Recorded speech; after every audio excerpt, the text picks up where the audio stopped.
Okay, so I think I'll start. So welcome everyone. This is a second ERGA BioGenome Analysis and Applications seminar. And today we have two speakers that are going to talk about a tool and an application of this tool in comparative genomics. So the two speakers are Hugues Crollius and Matthieu Muffato. So Hugues is a researcher at CNRS at the IBENS Institute in Paris. He has a long-standing interest in comparative genomics, and he has developed bioinformatics methods to reconstruct genome evolution and use comparative genomics to address questions in a range of biological subjects. And he recently became the director or co-director of ATLAS-C, which is a fully funded program to sequence the genomes of 4,500 eukaryotic marine species from the French coastlines. And this means both metropolitan and overseas. And the second speaker of today is Matthieu Muffato. He leads the bioinformatics infrastructure team at the Tree of Life department at the Wellcome Sanger Institute, where he oversees the development of automated production pipelines, genome assembly, analysis, data management and curation and infrastructure of the production teams of the department. He used to work previously at the comparative genomics team at Ensemble, where he also made many important developments.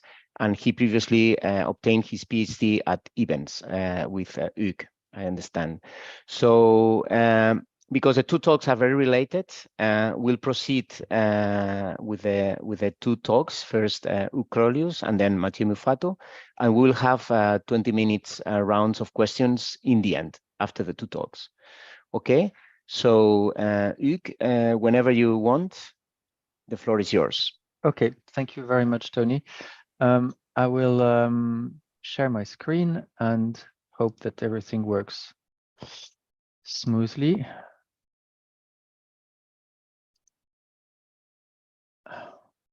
So, do you see the presentation as it should? Yeah. Yes. Thank you. Perfect. Okay. So, thank you to all the organizers of the DAC committee for inviting Matthieu and I to give this presentation. It's an honor and a privilege. It's very nice to have this audience of people who are involved in large-scale genomics and understand the need for new methods. So it's no surprise to this audience that biodiversity, so genomics and comparative genomics is entering fast into a new phase, a new era where data is going to be coming at a high throughput, covering a lot of different taxa, and that methods that have been developed in the past 20 years approximately since we started sequencing model organisms are not adapted to scale up to what we are going to face. So in our group, we are confronting this issue by taking head on the idea that biology is a historical science, and as in all historical reconstructions, we know that they have immediate bearing on the present day. So it is of direct relevance to, in the context of biology, to modern biological problems and questions people are asking. But to study history, we need documents. You can't just work with the present. And so in the context of evolution and genome evolution in particular, ancestral genomes represent an ideal such document to have a time point where we know the process we're studying was in a specific state at the specific time. And so in order to reach this aim of having these ancestral genomes as historical documents, we're faced with a problem with it, that the genomes have disappeared forever, especially when we talk about ancestors that lived tens or hundreds of millions years ago. They're beyond the reach of paleogenomics and ancient DNA. So the only way to approach this problem is to reconstruct them. And what I'm trying to do, what we're trying to do in my group, is really to reconstruct in a very generic way these ancestral genomes in as reliable way as possible to document genome evolution, and then to work with them to gain new knowledge. So we did methods to do that, and the point behind this is really to say that until recently, comparative genomics was done by comparing genomes of extant species to each other in groups of 2 or 3 or 4, adding an outgroup, and then trying to learn what's similar and what's dissimilar between these genomes, using evolutionary principles and the paradigm that things that are conserved between any 2 genomes is reasonably functionally important. But then, because the kind of genomes that are being analyzed changes from study to study, it's difficult to accrue knowledge in a compendium that is then going to be part of our general knowledge base in genome evolution. So this is where ancestral genomes can come to the rescue. If we those little green dots that appeared represent these ancestral genomes, because then we can follow evolution in real time from one ancestor to another, see what has been gained, has been lost, and all the way to lineages that leads to extant species. But perhaps more importantly, these ancestral genomes can be used as reference points. If we have a reference genome from an ancestral species, we can then use it, for example, here for an ancestral mammal, to see what was gained and lost from that ancestor to the primate lineage, and then to see what was gained and lost from that same ancestor in the rodent lineage. And then we can really have a framework where everybody, if everybody agrees on these ancestral reconstructions, we can then start to accrue knowledge. So most of the talks that I will give and Matthieu will give is based on a paper that was published earlier this year in Nature, Ecology and Evolution on Agora, which is a method we developed in the lab, Matthieu developed during his PhD, which stands for Algorithm for Gene Order Reconstruction in Ancestors. What Agora does not do is it doesn't reconstruct the actual sequence of ancestors, but the ancestral gene content and the way the genes are organized next to each other and in their transcriptional orientation. What the features of Agora is that it doesn't use any extant reference genome. It's not trying to rearrange, say, the mouse or the human genome into an ancestral order. It does this independently of any extant genomes. It doesn't require the pre-identification of syntenic blocks like other methods do. And one important feature is that all ancestral genomes are reconstructed independently from each other. We don't, say, reconstruct the primate ancestor, then move on to the mammal ancestor, then to the amniote ancestor, using the previous ancestors as foundation. So that means we can compare them independently to each other as well. We don't propagate information from one to another. Another feature is that Agora can use draft genome assemblies and reference genome assemblies. And Matthieu, I think, will talk about how important the quality of the genomes is, and that it's yeah, the Agora is relatively flexible.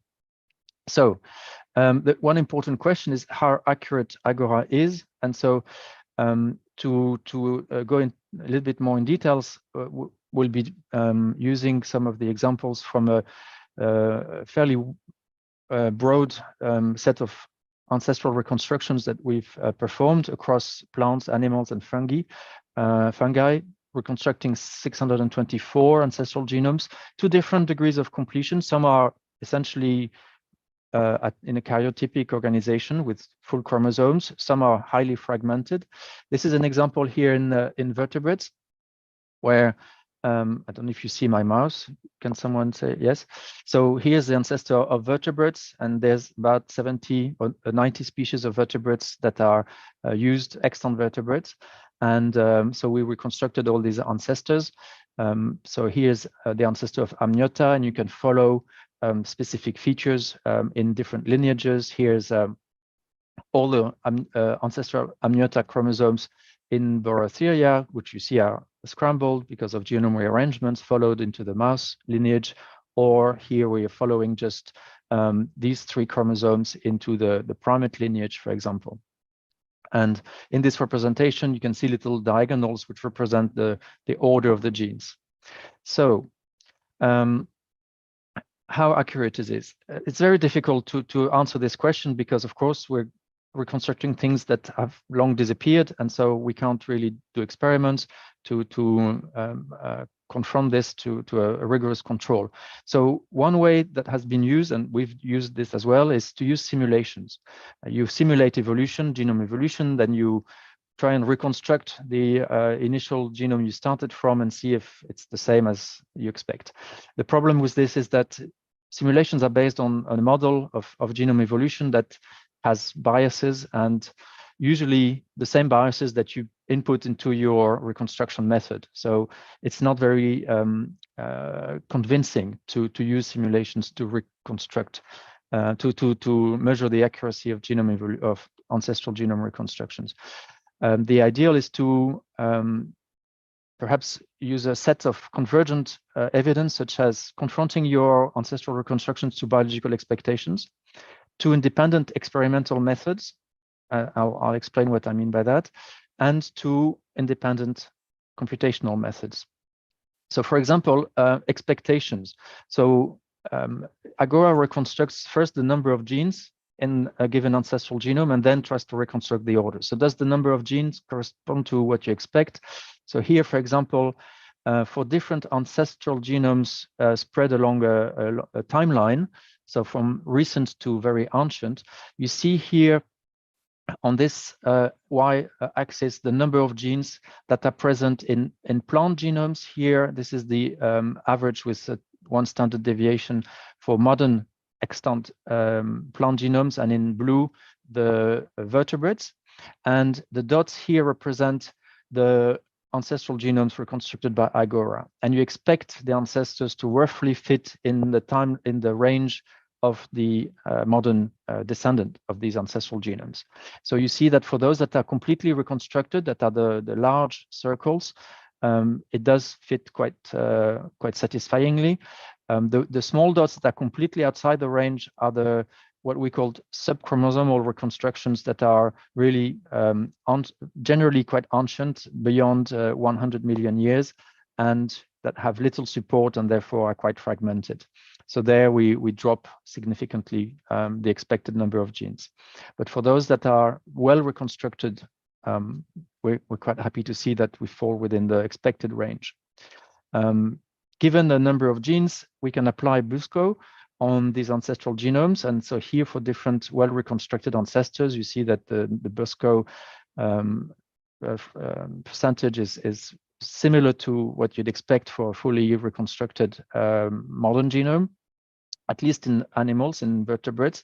It's not so in plants, but there it's very complicated. We have lots of whole genome duplications and not so many genomes to work with as in vertebrates.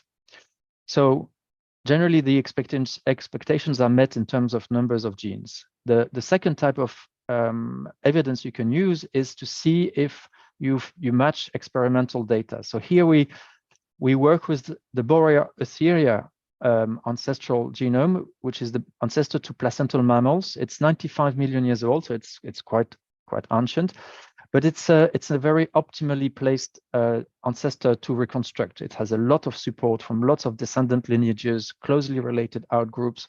So our initial kind of aim with using this as an example is that if we don't manage to reconstruct well that one, well, we'll fail on all the others.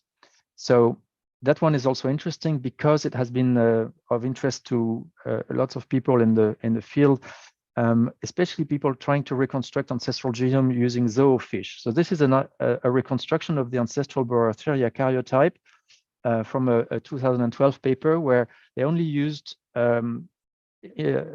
fluorescent in situ hybridizations on human chromosomes using an array of about 80 different other animal species, and then piecing together the evidence to reconstruct the mammalian placental mammal ancestor. So here, one color represents one human chromosome, which are generally one color per chromosome, but then sometimes you see chromosome 14 and 15 in human are fused in the ancestor, chromosome 3 and 8 are fused, and so on.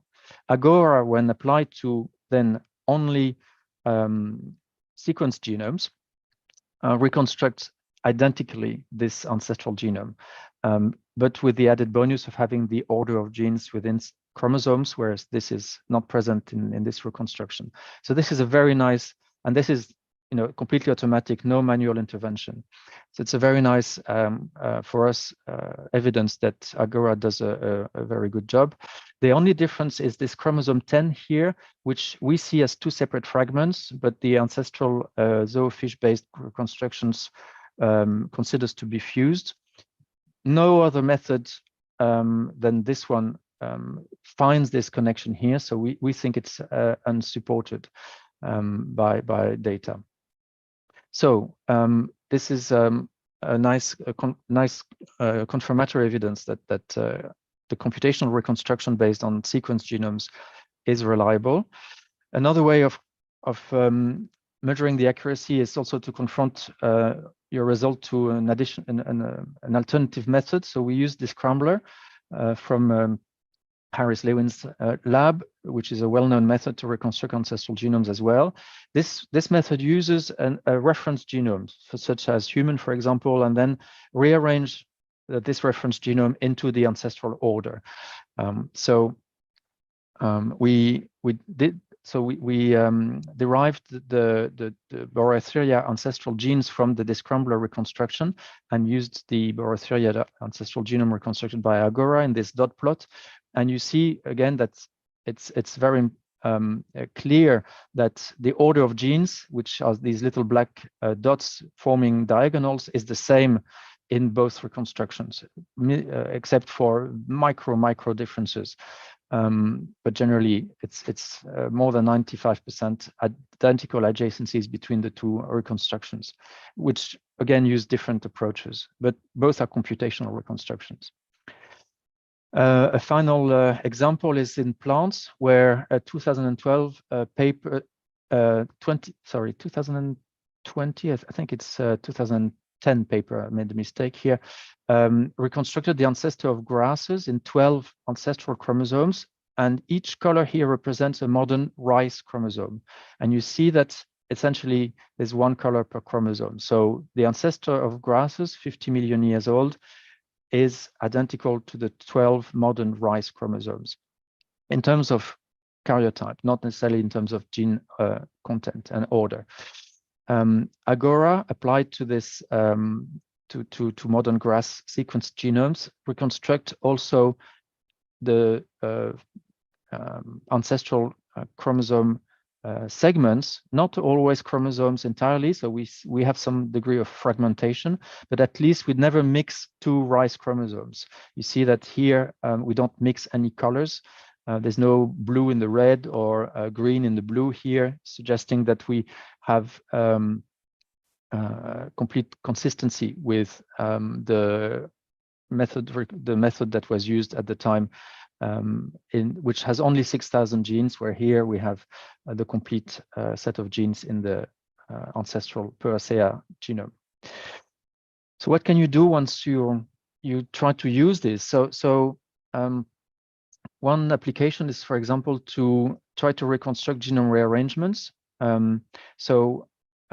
We at least to document genome rearrangements. I'll just skip to this slide to explain what I mean by that. Here you see an ancestral hominoidea ancestor reconstructed by Agora, and it's the ancestor of human and gibbon. There's one color per chromosome, and you see that in human, the order of the colors of the ancestral chromosomes is somewhat mixed, but a lot less than in gibbon, where the rearrangements have been a lot more intense during the same timeline.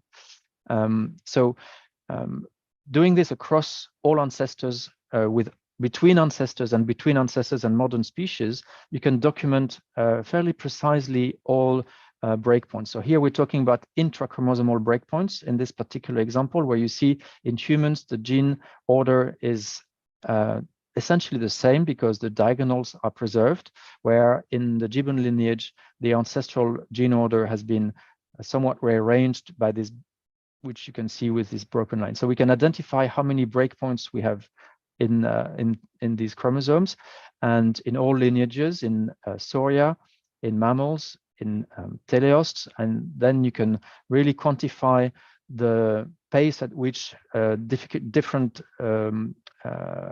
orders have evolved compared to each other. So for example, here we see that in terms of intrachromosomal rearrangement, teleosts, so fish, have had a more intense degree of rearrangement than mammals themselves, more than Sauria.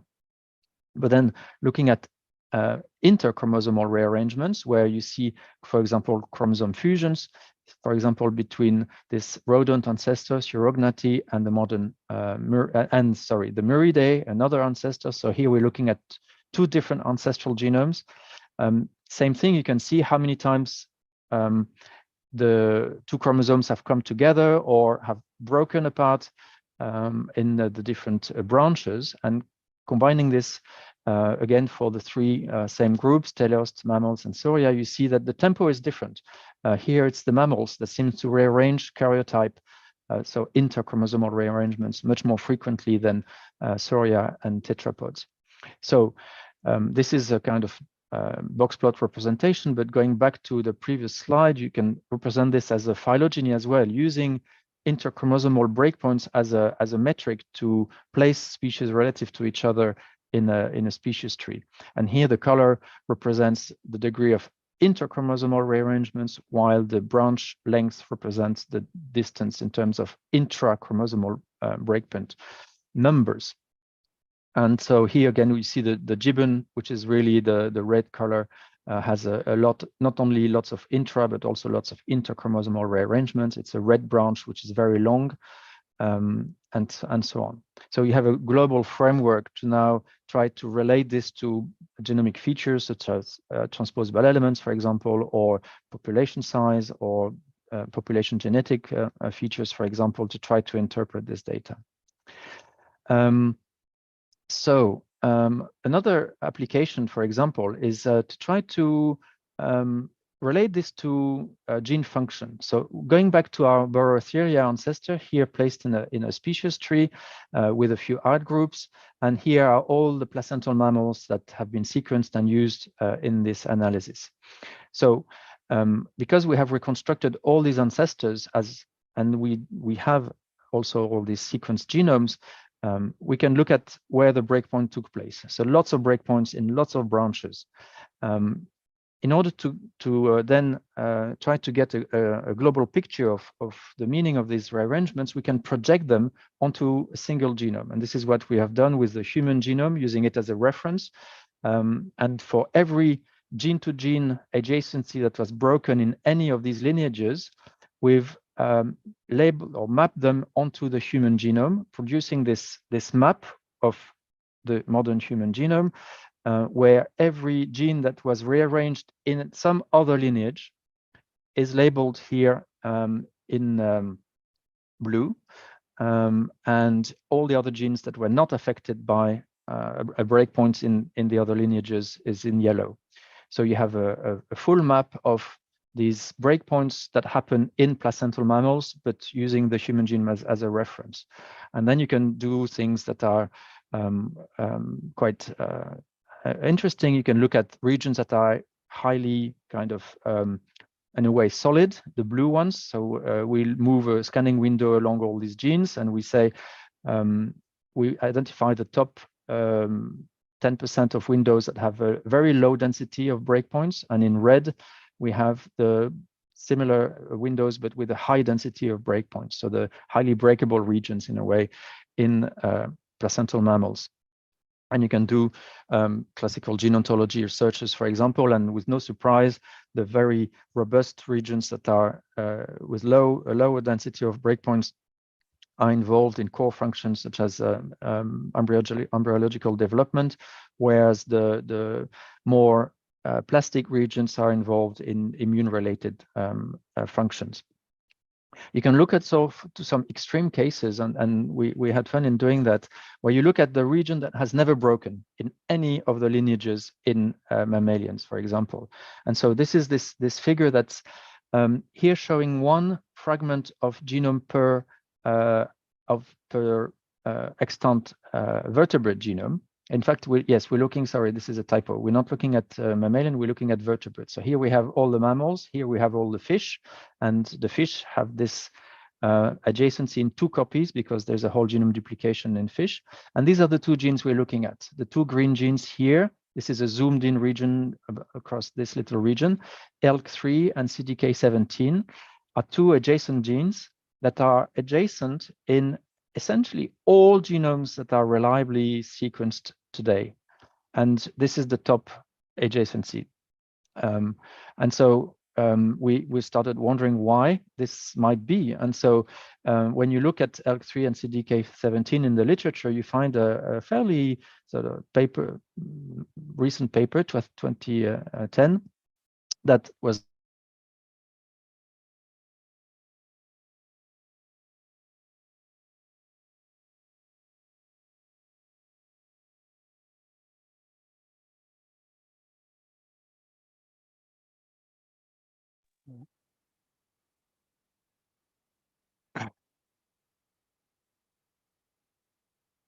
I think we lost you.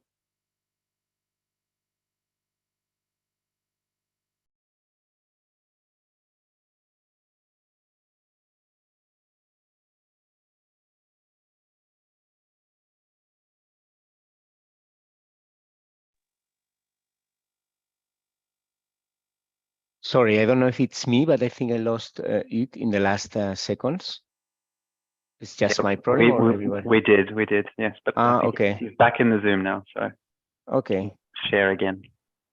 Okay. Hugues, I'm also taking a chance to let you know that yeah, we should be wrapping the first talk.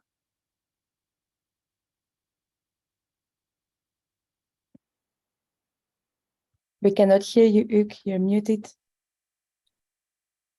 Yeah, sorry. Yeah. So everything was reset. So so I'll share my screen one more time, and then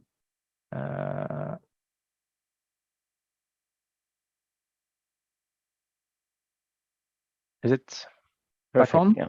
Okay. Yes. So yes, I was just giving one example of a highly robust gene-to-gene adjacency, but I think I just wanted to finish by saying that all the data is available in a browser called Genomicus that some of you may have used before.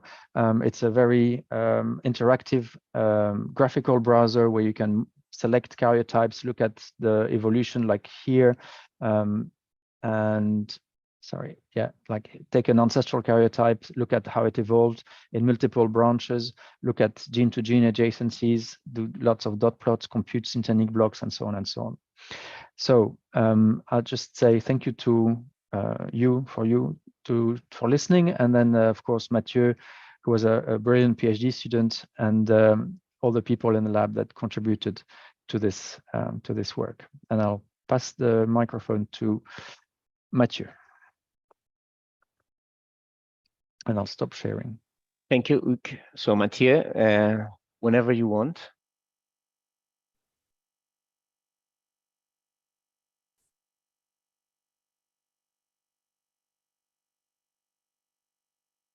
Share screen.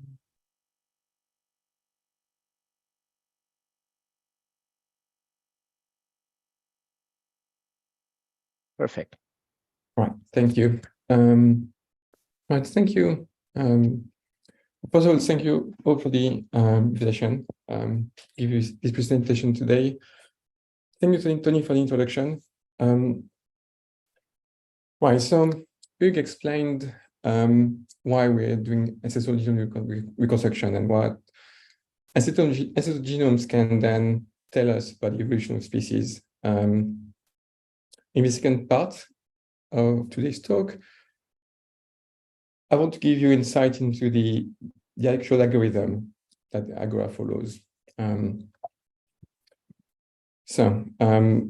I walk you through this core algorithm and show you some data, so examples on using some butterfly genomes data that we have, and then an expansion of the algorithm And then at the end, I conclude with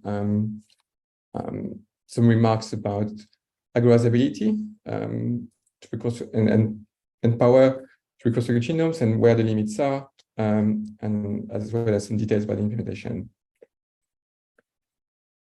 Right. So at the very core of Agora, it's this very simple parsimony principle that if two regions are seen in the same order, same orientation into genomes, then we assume that it's a legacy from the last common ancestor.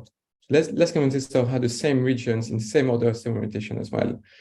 And what we're seeing is that those two regions then stayed in that same order throughout the evolution on those two branches.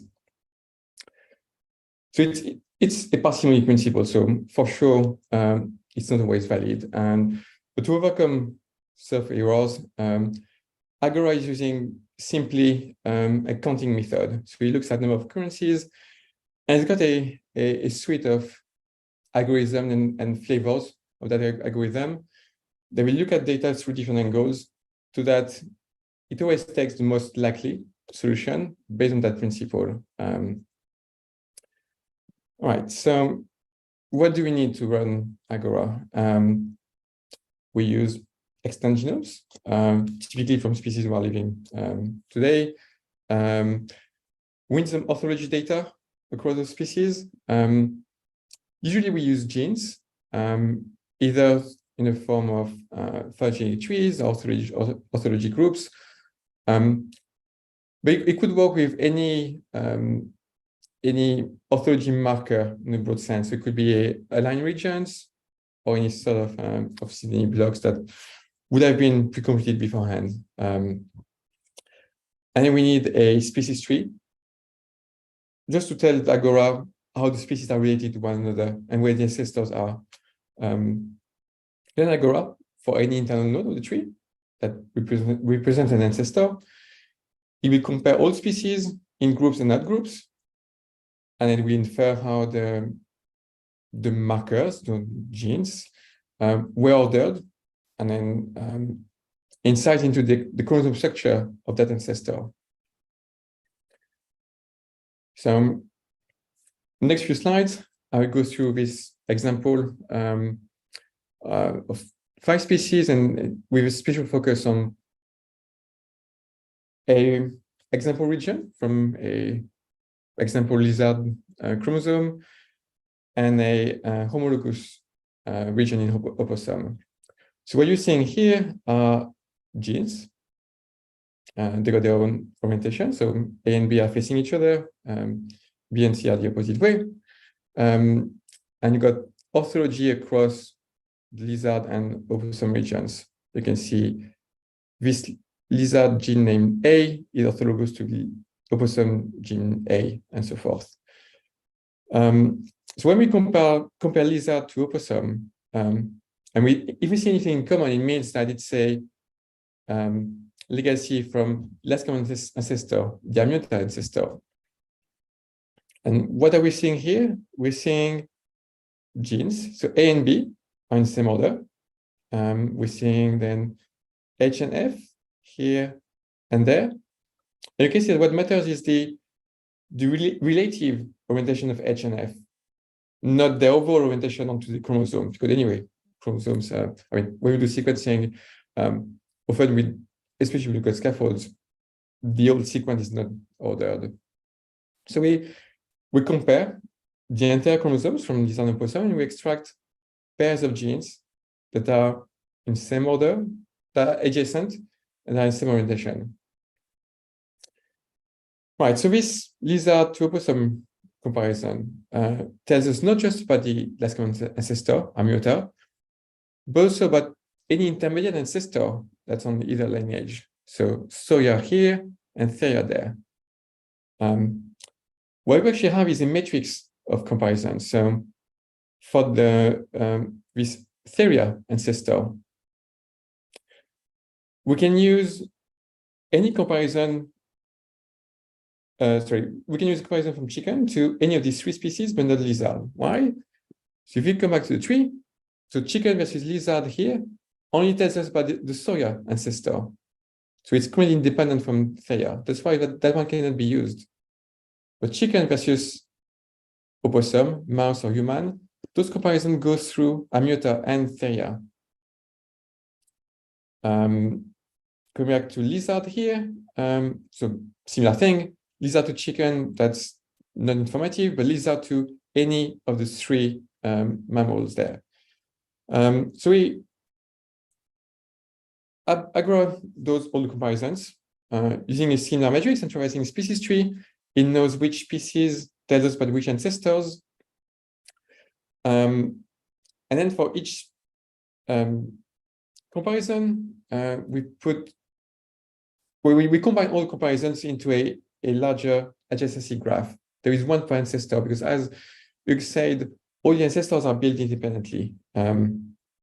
So going back to this comparison here, we extracted some pairs of genes, and they go into a graph for that ancestor with all the other species comparisons there. What matters is that we weigh the edges with the number of comparisons that have been seen. And what's really important there is that the number of comparisons grows quadratically with the number of species. So as you add more and more species to your data set, the scores will grow even faster, and then Agora will easily be able to differentiate some high scoring, high conserved adjacencies from the random noise. So adjacencies that can happen just by chance, by mistake, or by errors of the annotation, for instance. So we've got this graph there that aggregates many comparisons from many species. The Agora algorithm then prunes the graph, only extracts the edges with the highest weights. And then we end up with a set of what we call a contiguous ancestral region. So for example, these three genes here, the Agora algorithm predicts that they were together as a sequence of three contiguous genes. Then there's another one here composed of 6 genes, and so forth. And we know that each of those blocks are fragments of the ancestral genome. In the ideal case, if you've got enough data, enough confidence about the entire genome, those blocks will be entire chromosomes. But typically, they're a bit smaller. So I've got an example here, talking about butterflies. So I took 88 chromosome level genomes that were published in NCBI. On average, they got about 37 sequences, that's either chromosomes or scaffolds. And I run the Busco software on it with the Lepidoptera dataset. And Busco gives me annotation for the species. So it found, overall, about 5,200 gene families.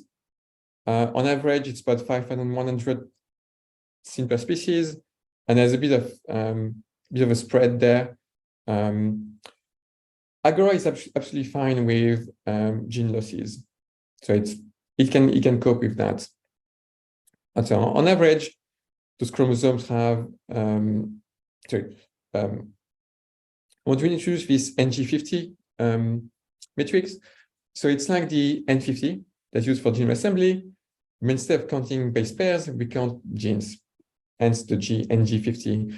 So that's the, so we know that half of the genes are in chromosomes or sequences larger than 205 genes.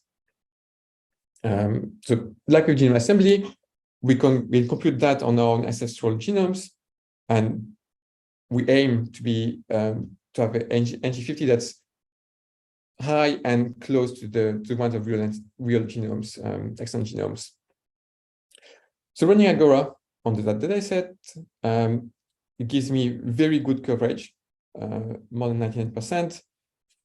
I will talk about the root node later. It's a bit of an exception.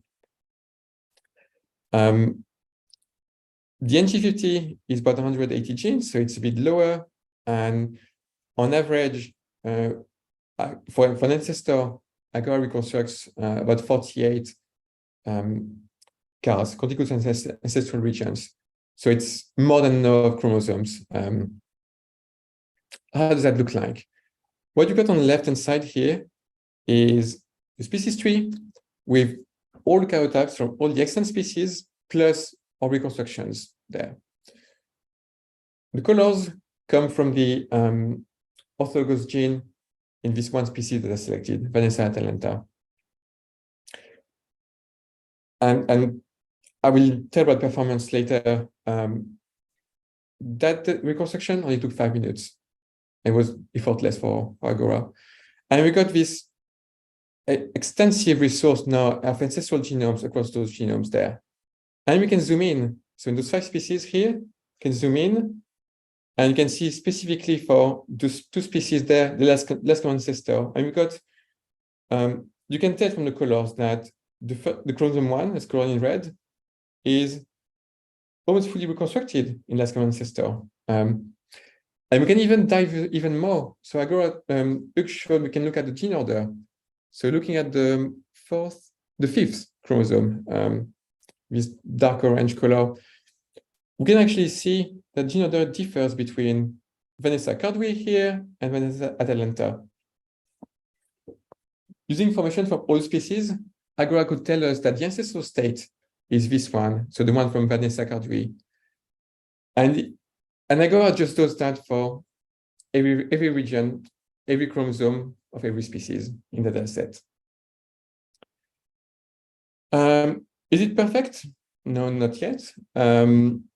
So for instance, those 2 species, the last common ancestor is still a bit fragmented. You can see a long tail. That means that AGORA didn't reconstruct all chromosomes, but only fragments of chromosomes. And actually, it's quite similar to genome assembly. So genome assembly, you start with contigs. That's only when you read fully aligned to each other. So a contig is a set of continuous base pairs with no gap in between. And the same way that sequencing and assembly algorithms have to then bridge those contigs into scaffolds with gaps in between, we've got to do the same here. So we cannot find, AGORA cannot find the next gene that follows. But if we add linkage information, then it should be able to order those contigs into a bigger piece. So that's what AGORA does. So we do a first round. It gives us CARs. And we look at those CARs only and how they're adjacent to each other. Difference with the first round is that we ignore singletons, so genes that were not put in any CAR yet. And then when we look at adjacencies, we look at the last available gene. So looking at the end of one CAR, I mean, near the end of one CAR and near the beginning of the next CAR. So I have an example here. So that's an example. We've got 8 genes.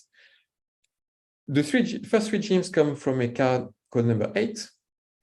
Last 3 genes come from another CAR called number 12. In between, we've got singletons.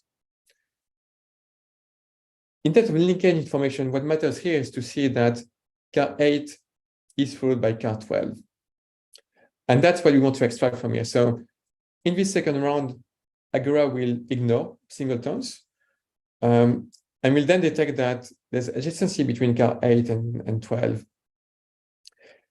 So putting that back into the AGORA framework, what I showed earlier about genes being adjacent and making an adjacency graph, it works the same with CARs, essentially. So here, on this chromosome, if we see that CAR number 12 is there right after CAR number 8, that can be like what I call gene D in the previous slide, and what I call gene C.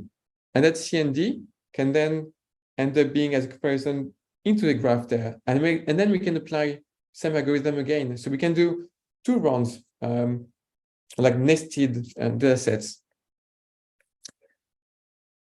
How does it improve the reconstructions? So back to the this data set of butterfly genomes. Number of CARs with 5 genes decreases from 48 to 35. And that's actually much closer to the number we see on the extant genome, that's about 31. The NT50 increased from 179 to 197. What's important is to compare this number against extant genomes. So that's sort of our target. And we can see that we're very near that target there. So going back to the entire data set there, I showed you earlier an example that was quite fragmented. So now if you look at them side by side, so on the top half, you got the contig level reconstruction and lower half scaffold level reconstruction. You can see that the reconstruction goes from, how many was that? Close to 50 CARs to only 25-ish, it's about half. And same for that other ancestor. Things may not be perfect yet. That's okay, because what matters is that Agora is a bottom-up approach. So on Agora, we only join genes or CARs if there is evidence for it. If there's not enough evidence, it will just leave things as they are. And the reconstruction may be a bit fragmented, but at least it won't be. We avoid the risk of predicting fusion that are just wrong. Why is there fragmentation?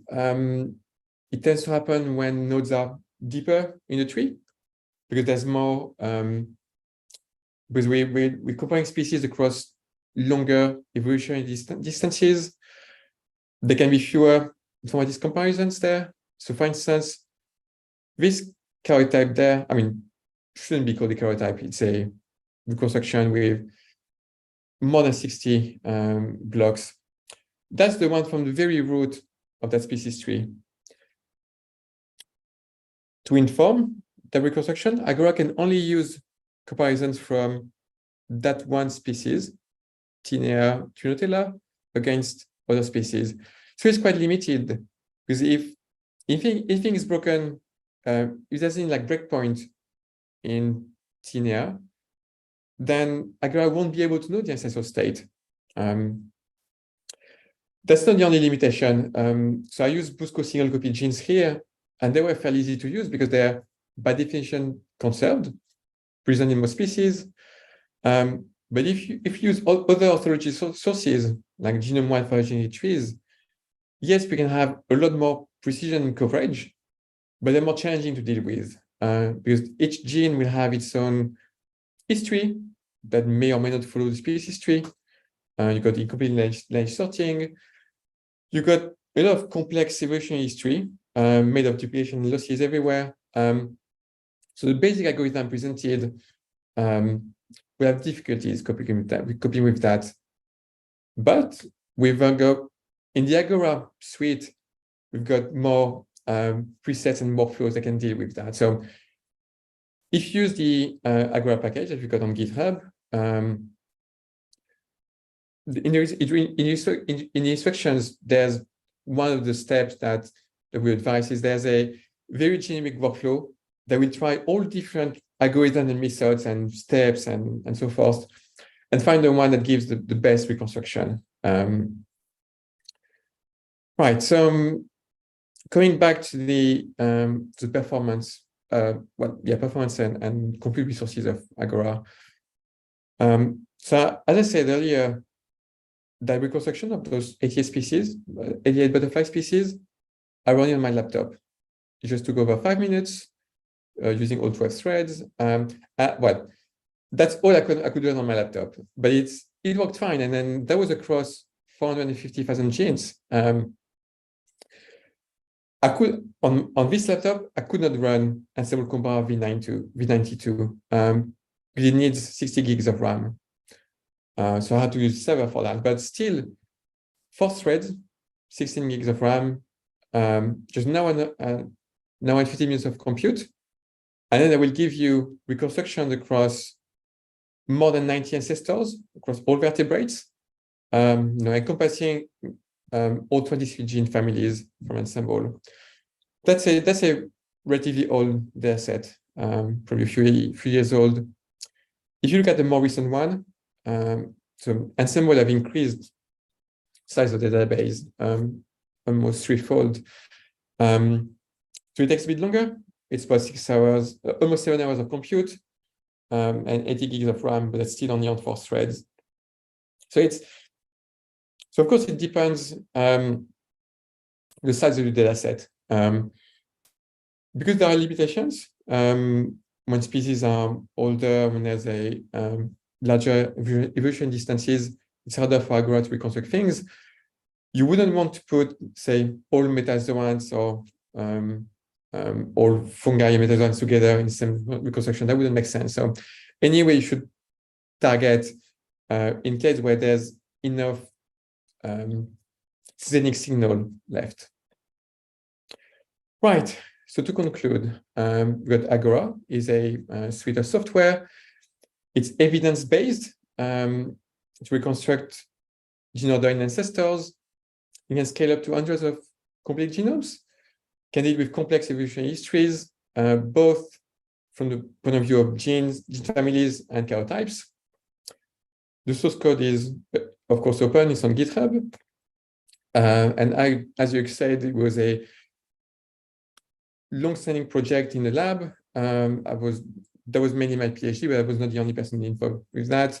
So especially Alexandra and Camille had a lot with talking with algorithms. And thank you Hugues, again. And thank you all for attending this talk.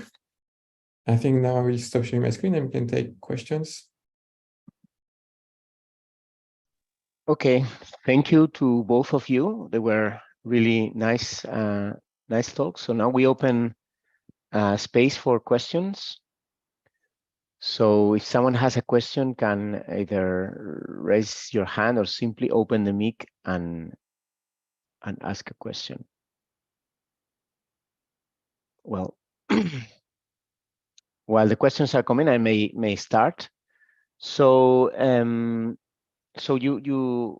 well, it can be to any of you, but we discussed about the kind of you show us in the chromosomes of humans, you know, those regions of genes that had not been rearranged and those that were often rearranged across mammals or vertebrates.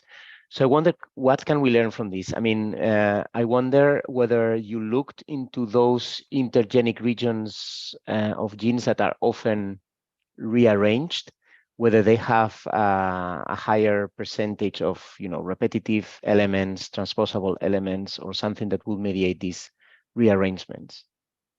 Actually, no, I haven't looked at myself because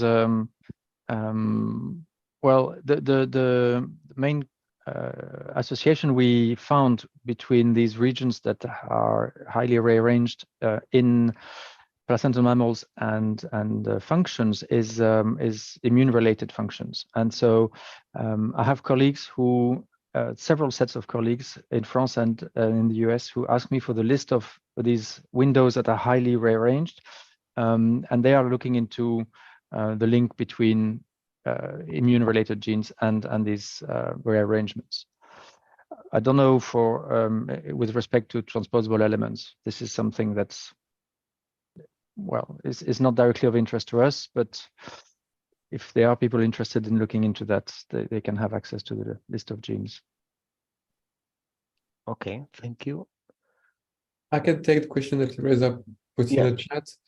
So yes, we do have confidence levels. There are multiple outputs with Agora, the genome itself, and then some associated files with so each gene interval, number of comparisons that do support that.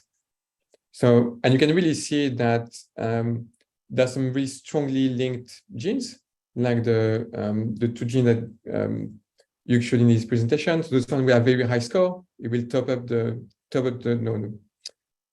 it will reach the maximum number of comparisons almost that you could have, and a weak spot in the reconstruction we have a lower score. So there'll be a range in the output genomes, but even if there's a low score, it's still the best that Agora could find, and there's still evidence for it. So we don't have an actual threshold on what's the minimum score that we allow for reconstruction or not, because it's data are the data, essentially. Okay. So I give the chance to Alice Denis, who raised her hands. Yeah, sure. Yeah, just a short question. You mentioned complex genome architecture. What happens with whole genome duplications like teleosts? Right. So the Agora will reconstruct the ancestor that's sitting at the node just at the time of diversification or split. So for the ancestral teleost, for example, that node is already the duplicated genome. And so Agora will reconstruct the duplicated chromosome set. It doesn't have access to the pre-duplication ancestor because that ancestor is sitting somewhere on a branch, but is not just at a node before a split, if you like. Okay, it's between the ancestral actinopterygii and the teleost. So you need alternative methods to reconstruct the pre-duplication ancestor, and so Ife McLisack's lab and others have developed methods specifically for ancestral duplication reconstructions. But if you're looking at a teleost or anything with a duplication relative to something that does not, you don't get everything mapping twice? Well, all the descendants have these genes in two copies, and but so not if you look at a teleost versus a mammal, for example, in these really high order things, right? Mm-hmm. So how can I explain? It probably needs a drawing, but so for the ancestral teleost, we reconstruct the duplicated chromosomes, but for the one before that is not duplicated, then we reconstruct a non-duplicated pre-duplication ancestor. And so it would have less chromosomes, presumably, because it's pre-duplication. Yeah, Teresa said the teleost and the spotted gar would be That's interesting. one level up. I'm just very curious because this is really cool, and I just wondered if I thought it would break it. My first instinct is that it would make it all not work. It is definitely more difficult to reconstruct the teleost, which is just after the whole genome duplication. Yeah, definitely. Yeah. Okay. It is in small fragments. Difficulty there is getting orthology data, because you need to have the right orthologs paired together, not the paralogous gene. So if you've got the wrong one, then any adjacency that Agora will see will be actually from the paralogous chromosome. Yes. That's tricky. So you have to know you have a duplication and deal with it. And I'm not going to ask about hybridizations, but that will complicate things even further. But let's go. In the chat, there is interesting questions. I guess these ones can be for Matthieu. They ask whether you can use phased assemblies instead of collapsed assemblies. That's one question. And the other question is whether you could use Agora for scaffolding contigs, like in using that information of the gene order in the other species to scaffold your contigs of your species of interest. Okay, so we've mostly used Agora to compare different species. So the evolutionary distance differences which you see between species is far greater than what you would see between haplotypes within that species. Having a single collapsed, assembly is actually absolutely fine for species level reconstruction. If you're interested in very closely related individuals, so where haplotypic difference would matter, then you would probably need something with more accuracy than just genes. You probably would be looking at genome alignments anyway. I think Agora is for, say, longer distance, evolutionary distances. Okay, yeah, someone adds that this is actually used by Sanger's assembly curation. They look at I wrote that for Lepidoptera, because they've got a most Lepidoptera have got a very concise karyotype. So they're using those ancestral units mapped against the predative genome assemblies, and that tells them information about the quality of the assembly there. I mean, they see a lot of differences, but if you see a breakpoint between your assembly and the ancestral reconstruction, well, it's something worth looking at. Okay, and there is another question about the limits. I guess you don't want to compare things that are too similar because you see almost no change, and maybe you cannot go very too far away because of the missing information. So what do you think is the limits, the upper and lower limits of your tool? Like when you think it's most useful?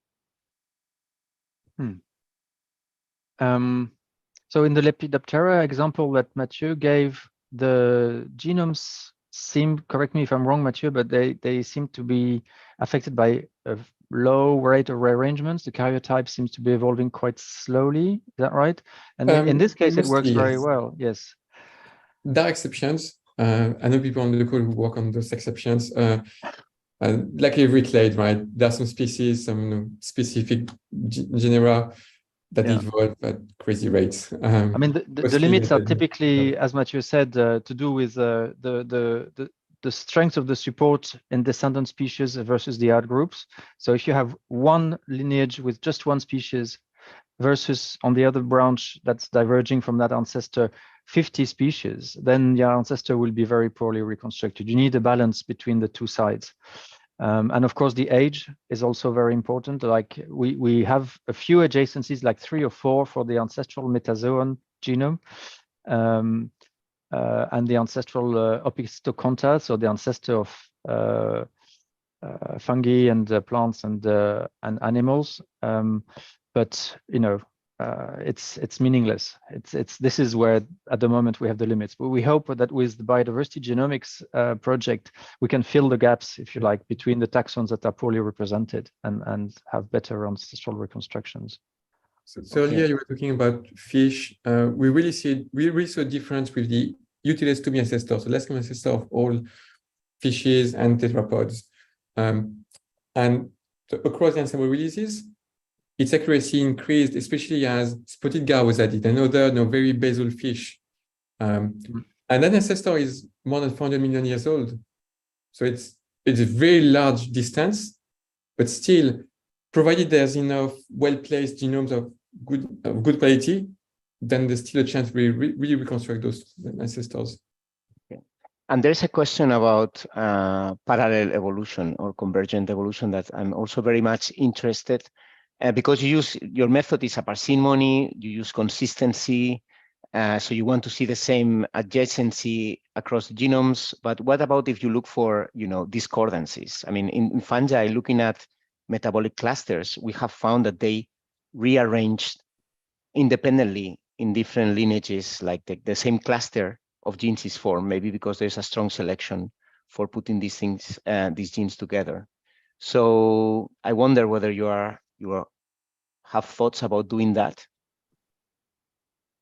or what do you do if you find inconsistent adjacencies, like in different parts of the trees? Right. So if you look in Genomicus at successive ancestors, because they're all reconstructed independently, you do see inconsistencies. For example, you have ancestor A, B, and C in succession, and A and B have differences, but then B and C go back to the situation in A. So that's inconsistent. You don't expect the same gene agency to break between A and B and to be reconstructed between B and C. That's inconsistent. So they're easy to spot, and we see them, at the very local level, quite. I wouldn't say often, but it's not infrequent. And this has to do with the quality of the B ancestor, which maybe contain errors because it's got the wrong balance between descendant species, for example. And you see the same break happening twice? Yes, in this case, you see the same break happening twice between A and B, and then the same genes are involved between B and C, but to reconstruct the break, if you like. So that's why it's usually very important to look at a specific locus across a span of several ancestors to see if it's broadly consistent. If you see things happening twice, then that means it's probably a reversal to a situation that actually didn't break. It's a false positive. So with convergent evolution, that's a problem because Agora is a parsimony-based algorithm, and so if you have things happening at the same spot independently twice, then especially if it's in the two branches immediately following the ancestor, then Agora will make a mistake. But if it's sometime in the branches that are beyond the two immediately following the ancestor, then some species will compensate the others, and that convergent evolution will be dealt with correctly by Agora in principle. Okay, so I think we should be closing the session. I think it was very nice talks and very interesting discussion. So I thank the two speakers again and everyone for participating. So Thank you thanks a very lot. much. Thank you. Thank you. Great discussion. Thanks a lot, everyone. Bye. Bye-bye. Bye-bye.